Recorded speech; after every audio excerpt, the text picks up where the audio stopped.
저는 지난 월요일에서 화요일까지 이틀 동안 미국의 영적 대각성 운동이 일어났던 그 부흥의 흔적을 찾아서 뉴 잉글랜드 지역을 방문하고 왔습니다. 월요일 아침에 처음으로 도착한 곳은 커네티컷주의 사우스 윈저 메인 스트리트 933번지. 그곳은 미국의 영적 대각성 운동의 주역인 조나단 에드워즈 목사님의 아버지 되시는 티모티 에드워즈가 목회하던 교회였습니다. 그 교회를 1694년도에 세웠습니다. 티모티 에드워즈가 그 교회를 세워서 64년 동안 목회를 하셨는데요. 그 교회에서 이 조나단 에드워즈가 누나들과 함께 신앙생활을 하였고 그리고 그 교회에서 신앙 훈련을 받았었습니다. 조나단 에드워즈에 대해서 잘 모르시는 분들을 위해서 제가 잠깐 소개를 하자면 이 조나단 에드워즈는 프린스턴 대학의 3대 총장이었고요. 그리고 그 미국 영적 대각성 운동의 주역이셨고 그리고 그분의 쓰신 책 그리고 학문뿐만 아니라 그분의 온 가족의 그 역사, 히스토리가 미국 역사에 있어서 대단한 분들이 그 가게에서 나오게 되었습니다. 그래서 교육학이나 심리학을 공부하시는 많은 분들이 이 조나단 에드워즈의 가게를 연구하는 논문을 많이 배출을 했습니다. PhD입니다. 박사학위 논문들이 되게 많이 있습니다. 조나단 에드워즈는 어릴 때 천재적인 기질을 가지고 있었는데 13세가 되기 전에 이미 헬라어, 히브리어, 라틴어를 다 마스터했습니다. 그리고 13세의 나이에 당시에 예일 대학을 들어갔고요. 그리고 17세에 그 예일 대학을 졸업할 때에는 수석으로 졸업을 했다고 합니다. 그런데 이분의 천재성 때문에 유명한 것이 아니고요. 그분께서 영적인 미국의 부흥, 그 역사 가운데 남긴 그분의 목회, 그리고 학문, 책, 그리고 그분의 설교 때문에 그분이 미국인들의 가슴 속에 많이 남아 있습니다. 그런데 그 조나단 에드워즈가 태어났던 곳, 그리고 그가 자라나면서 교회 생활을 했던 그 아버지 티모티 에드워즈가 세운 그 교회를 제가 방문을 한 것입니다.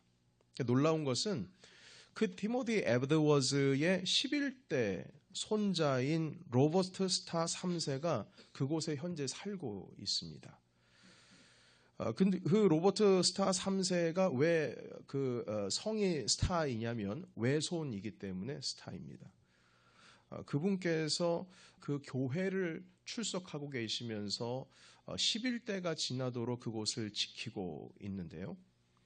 그 집을 사전 연락 없이 저희 그룹이 찾아갔었습니다. 그런데 감사하게도 그분을 만날 수가 있었어요.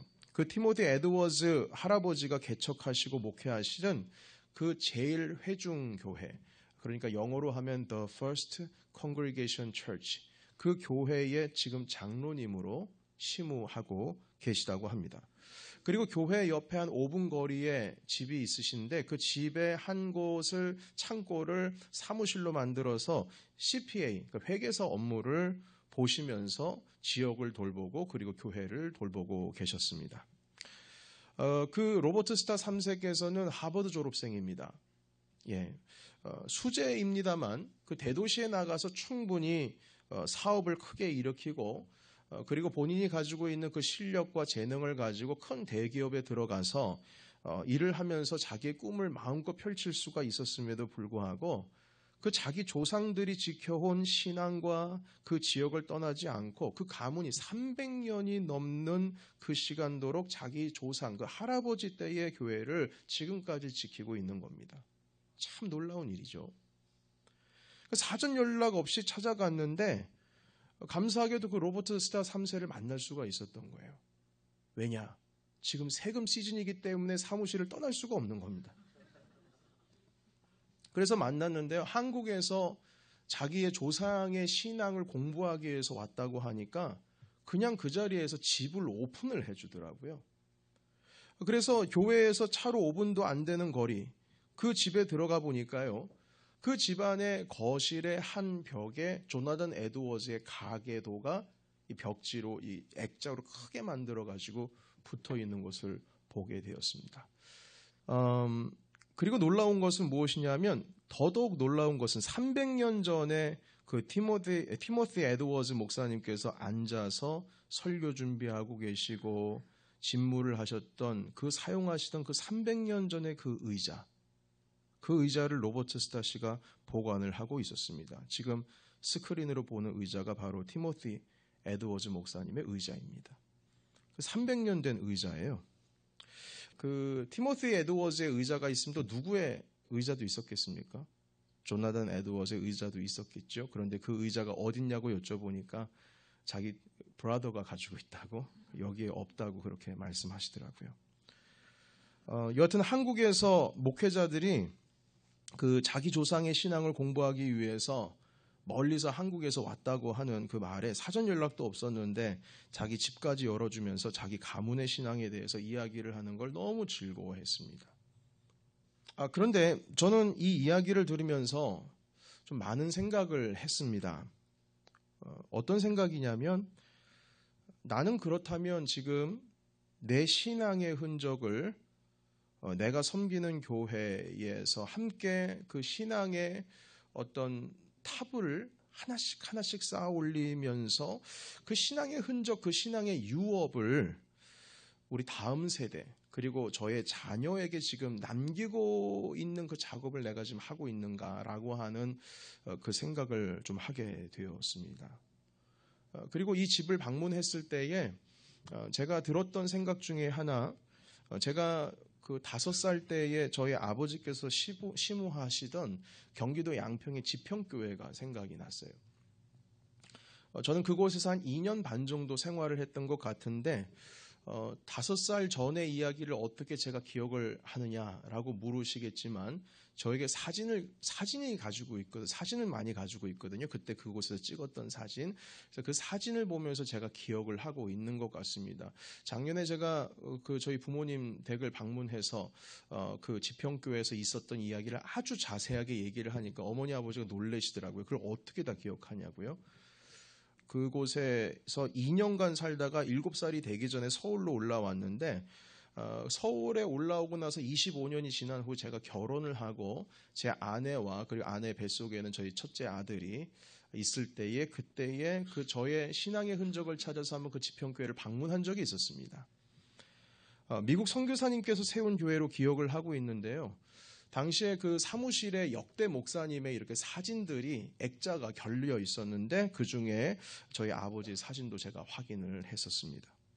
교회 역사 자료실을 제가 발견을 하게 되었습니다. 들어가 보니까 그때에 저희 아버님께서 그 25년 전에 쓰시던 그때의 강대상을 발견할 수가 있었고요. 그리고 그 사진에서 발견했던 그 강대상이었습니다. 그리고 이렇게 뒤져보니까 여기저기에 그 재정부의 기록들이 있었는데 재정부의 기록 가운데 1979년도의 기록을 보니까 저희 아버님께서 11조 헌금, 감사헌금 얼마 냈는지 거기 다 기록이 돼 있더라고요. 되게 신기했습니다. 그 신앙의 흔적들을 볼 수 있다는 것은, 그리고 그 지평교회가 그 역사적인 흔적들을 그 보관을 해두기 위해서 애를 쓰고, 그리고 그것을 그 하나님께서 우리에게 베풀어 주신 은혜라고 생각을 하셔서 그랬는지 모르겠지만 이렇게 빼곡히 이렇게 준비되고 있는 그것을 이제 버리지 않고 그 모아두고 있는 것을 보면서 하나님께서 우리 가문에 이 신앙을 심어준 것에 대해서 감사가 저절로 나올 수밖에 없는 겁니다. 이제 그걸 보면서요. 근데 여러분, 저는 이 신앙의 2대, 저희 아버님 때에, 그리고 제가 속해 있던 그 교회의 과거의 기록들을 보면서 하나님께 감사하면서 놀라고 있는데요. 제가 방문했던 그 코네티컷의 제일회중교회와 그 교회의 설립자 에드워드의 가문에 있어서는 자기 조상 때 11대 전에 있었던 그 교회를 지금도 11대 손이 지키고 있는 거예요.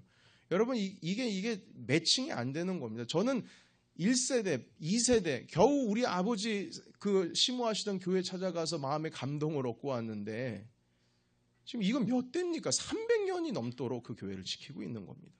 그러니까 견줄 수가 없는 거죠. 여러분, 그러니까 자연스럽게 제 머리 가운데에 나는 신앙의 유산을, 그리고 내 아버지, 내 할아버지의 유산을 내가 지금 잘 지켜나가면서 내 자녀에게 그것을 물려줄 준비를 하고 있는가. 그리고 그 다음으로 방문한 곳이 D.L. 무디의 흔적을 찾아서 매사추세츠에 있는 무디 센터를 방문했습니다. 여기가 지금 무디 선생님의 묘지인데요. 무디라고 하시는 이분은 조나단 에드워즈 이후에 100년 후에 계셨던 분이십니다.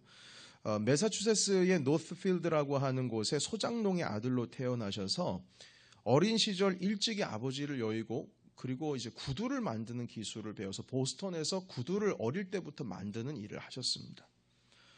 그런데 감사하게도 구두를 그 조그마한 구두방에서 구두를 만들고 있는데 당시 그 근처에 파크 스트리트 처치라고 하는 그곳에서 주일 학교 선생님으로 계시는 에드워드 킴볼이라고 하는 분이 그 구두방에 들어와서 그 무디 선생님을 전도를 하신 거예요.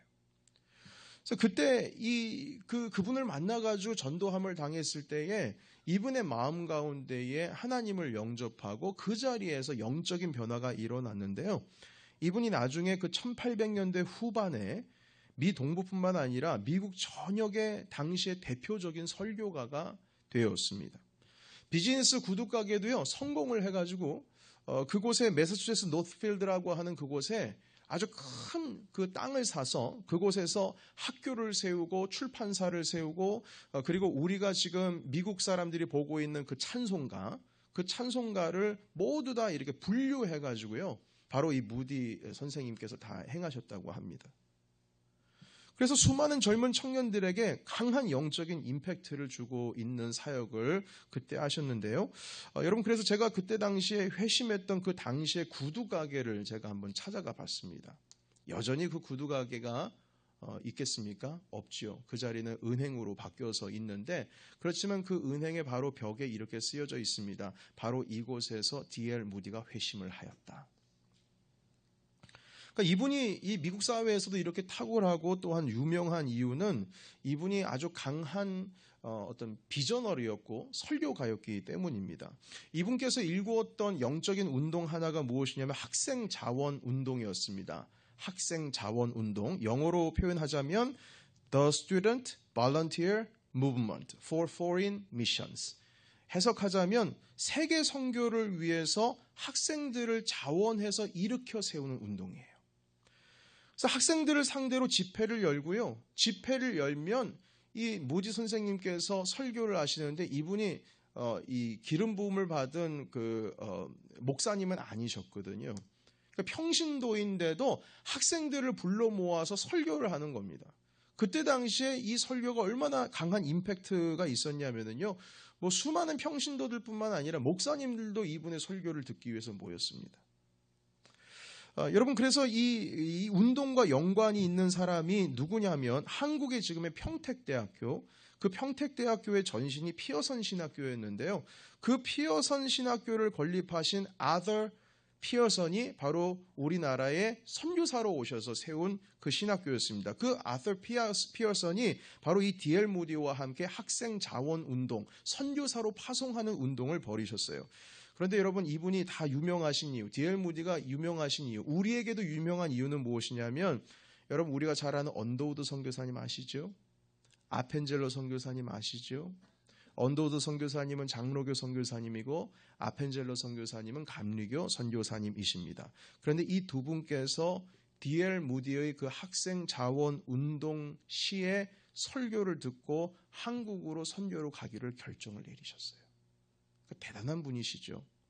그러니까 이 무디 선생님의 업적이 대단한 것이죠. 여러분, 그런데 안타까운 것은 무엇이냐면 이렇게 많은 업적을 남긴 무디였는데요. 자손들이 그 신앙의 유산을 물려받지를 못했습니다. 그게 안타까운 겁니다.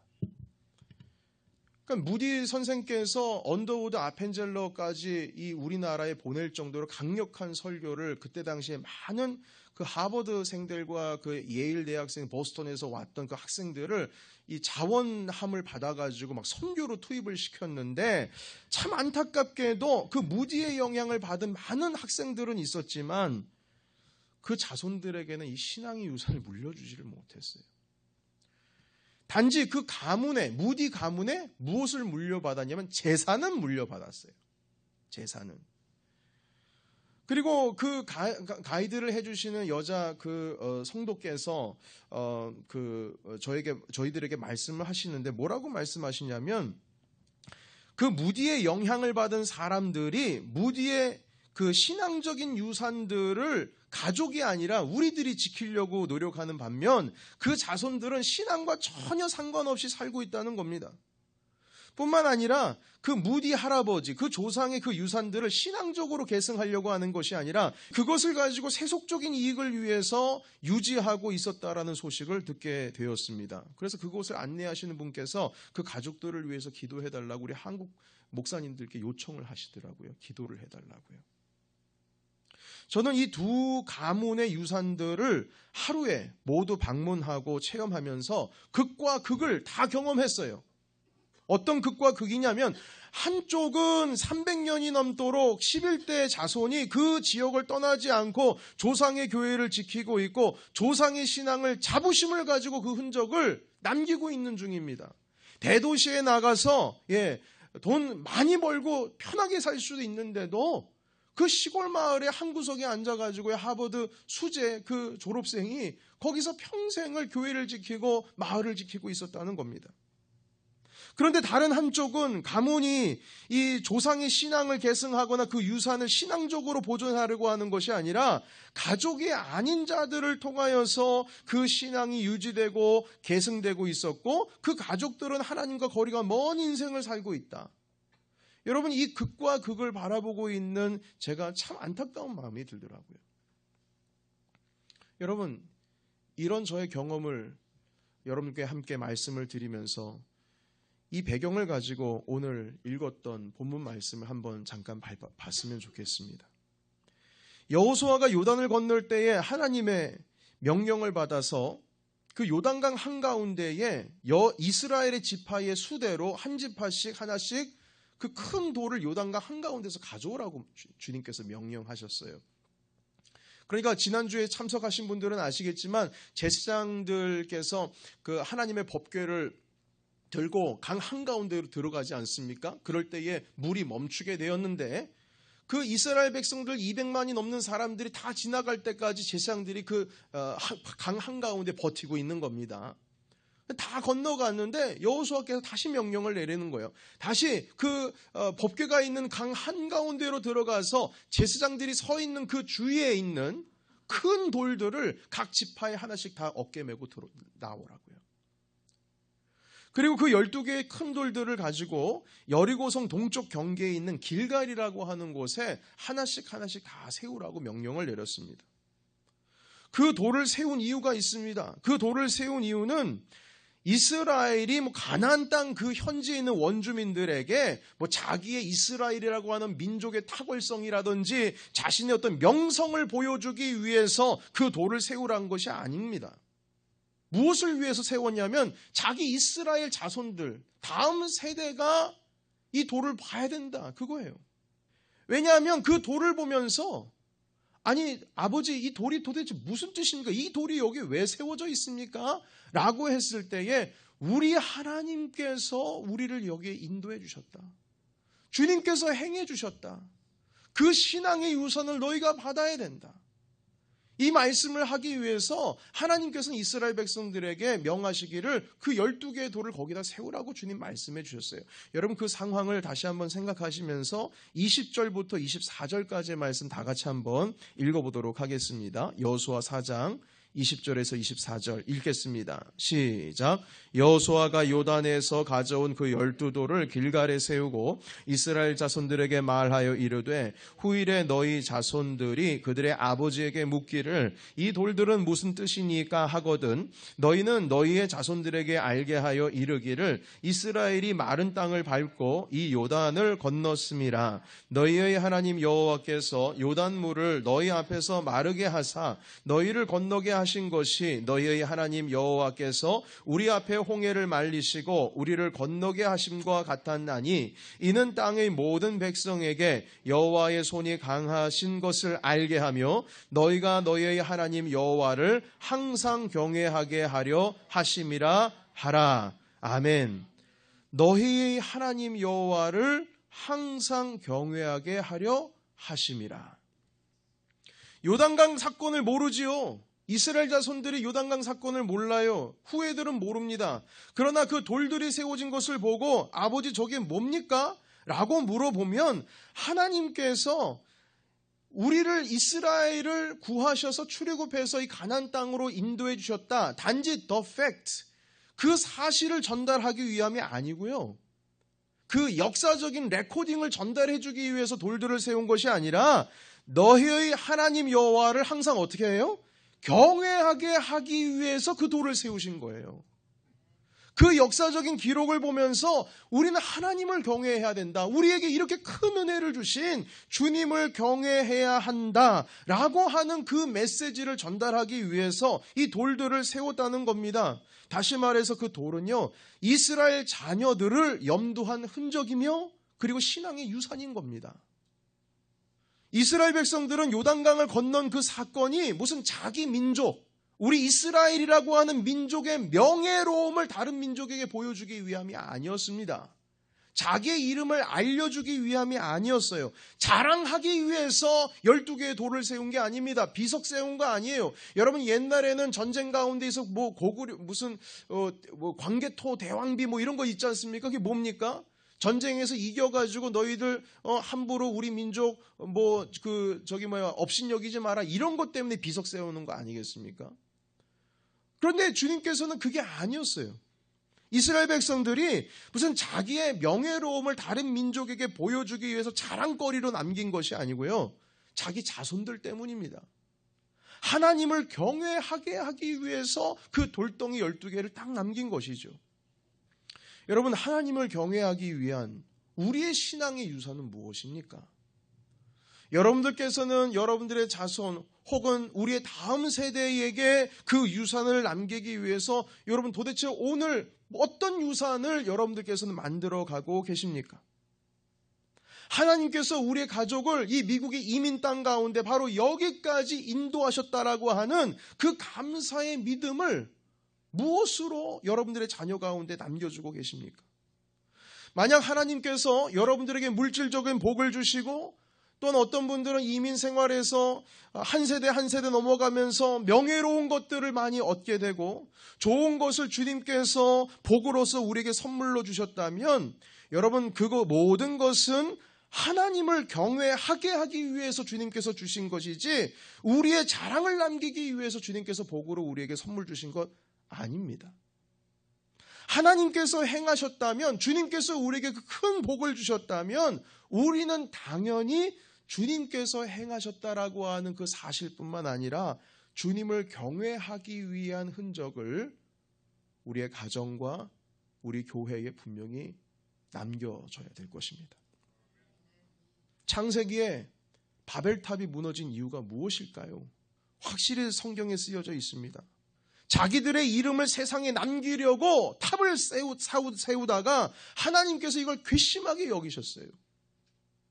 여러분 어떻게 자기 이름을 세웁니까? 자기 이름을 만방에 알려야 된다고 하면서 높은 탑을 쌓았어요.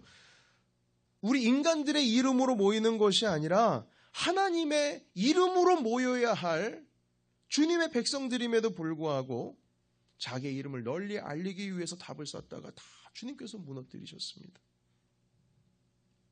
여러분 교회 또한 신앙의 유산을 남겨야 됩니다. 교회에 무슨 이름을 남기기 위해서 빛나게 하기 위해서 신앙의 유산을 남기는 것이 아니라 이곳 가운데에 정말 부흥되고 큰 교회가 있었다라고 하는 대단한 업적의 흔적을 남기는 것이 아니라 하나님을 위한, 하나님을 경외하기 위한 그 흔적, 신앙의 유산을 우리가 남겨야 됨을 저는 믿습니다. 여러분들께서 가정 가운데 있어서 무엇이 잘 됐다고 할지라도 여러분들 이름 세계 이 땅 가운데 남기려고 하는 것이 아니고요. 우리가 이 땅 가운데 존재하는 것은 하나님의 은혜 때문이다. 그렇기 때문에 우리 모든 세대는 주님을 경외해야 한다. 우리 이름이 남겨지는 것이 아니라 하나님의 이름이 드높여지고 하나님의 이름이 남겨지는 신앙의 유산을 우리가 남겨야 될 줄로 믿습니다. 저는 그 티모시 에드워즈 11대 손이 그 마을을 그리고 그 교회의 장로님이 되셔서 300년이 지났는데 그 교회를 지키고 있다는 말씀에 너무나 엄청난 감동을 받았어요. 그 마음의 고향입니다. 내 영적 고향. 사실 하버드 대학 나온 회계사가 그 시골 마을에 있을 법합니까? 대도시에 나가면 더 큰 영향력을 가질 수 있는데 그럼에도 불구하고 하나님께서 그 가정해 주신 그 은혜를 다음 세대를 위해서 지켜나가고 있었다는 겁니다. 우리 교회가 해야 할 일, 우리 가정이 해야 할 일이 있습니다. 그것은 무엇이냐면 하나님 부흥 주세요. 주님 모두 주세요. 저것도 주세요. 이것도 주세요. 우리를 명예롭게 해주세요. 이름을 알리게 해주세요. 우리가 이름이 알려지면 주님께 큰 영광 올려드리는 거 아닙니까? 내가 이렇게 잘됨으로 인해서 하나님께 영광 올려드리게 해주세요. 여러분 그런 기도 1차원적인 저차원적인 기도가 아니고요. 하나님 주님의 나라를 우리의 가정과 교회에 세워주세요. 그리고 그것으로 인해서 하나님 경외하는 세대가 되게 해주세요. 이것이 진정한 그리스도인이 하나님 아버지 앞에 기도를 드리는 자세인 줄로 믿습니다. 여러분 우리는 믿음의 흔적을 남겨야 됩니다. 다음 세대, 우리 자녀의 세대에게 어떤 믿음의 흔적을 남길까 고민하셔야 됩니다. 그게 돌덩이여도 괜찮아요. 돌덩이여도 괜찮아요. 이스라엘 사람들이 무슨 큰 금덩이들을 막 물질을 남겨놓고 무슨 역사적인 랜드마크 되는 그런 것들을 남기신 것이 아니에요. 돌 몇 개 남겼어요. 그런데 그걸 보면서 하나님을 경외한다잖아요. 여러분 우리의 삶 가운데 있어서도 다음 세대에게 물질 물려주고 이름 석자 명예로운 것들 물려주고 다 좋습니다. 다 좋은데 무엇보다도 그 모든 것들을 물려주실 때에 그것을 보고 자만하고 자랑거리로 삼는 것이 아니라 그것을 보고 하나님을 경외하는 법을 배워야 한다니까요. 여러분 우리가 지금 새성전 시대를 맞이하고 있습니다. 이 일에 대한 사명감을 가지고 우리가 서 있는데요. 우리의 명성을 알리는 교회가 되면 안 되겠다. 우리의 이름을 알리는 교회가 되면 안 되겠다. 오히려 우리 교회를 보면서 하나님을 경외하는 믿음의 감동이 오는 믿음의 유산을 남겨야 되겠다. 이것은 내 스스로가 해야 할 일이 아니라 우리 모든 한민가족들이 함께 품어야 될 일이구나. 여러분 이 짧은 하루의 여행을 통해서 많은 영적인 도전을 받고 그리고 이 도전을 여러분들과 함께 나누고 싶었습니다. 12개의 돌을 남기면서 하나님께서 우리와 함께 하셨고 이 주님을 우리가 경외해야 된다라고 하는 그 믿음의 유산을 남겼던 것처럼 사랑하는 성도 여러분 우리도 주님을 경외하기 위해서 우리의 믿음의 유산을 남기시는 우리 모든 한민가족 되시기를 예수님의 이름으로 축원합니다. 아멘. 기도하겠습니다.